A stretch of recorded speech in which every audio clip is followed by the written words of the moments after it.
Christopher Columbus came upon the Virgin Islands on his second voyage to the Caribbean in 1493. Because the islands were sighted around the time of the Feast of St. Ursula, Columbus named them after the 11,000 virgins that were martyred with St. Ursula.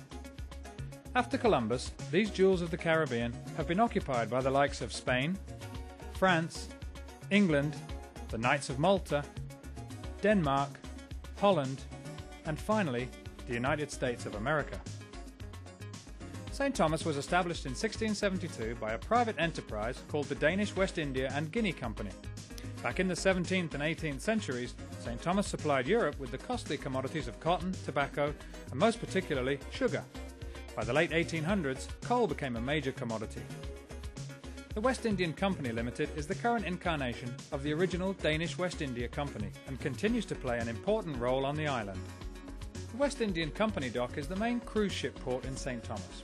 St. Thomas has been rated one of the most beautiful ports of call in the world, and the ships that dock here today transport people now instead of coal.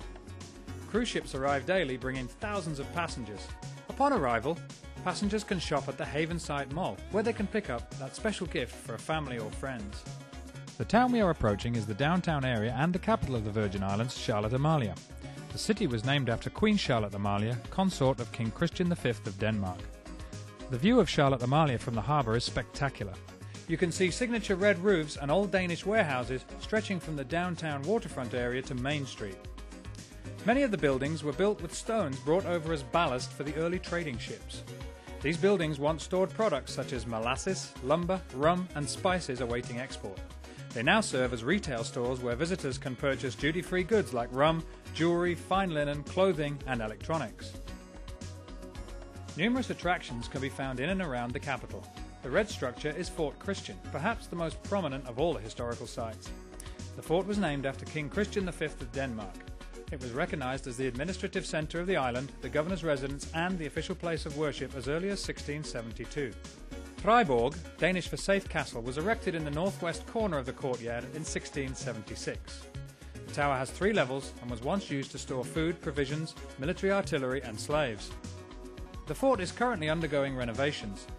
The museum housed within the walls of the fort was established in 1971 and designated a National Historic Landmark in 1977.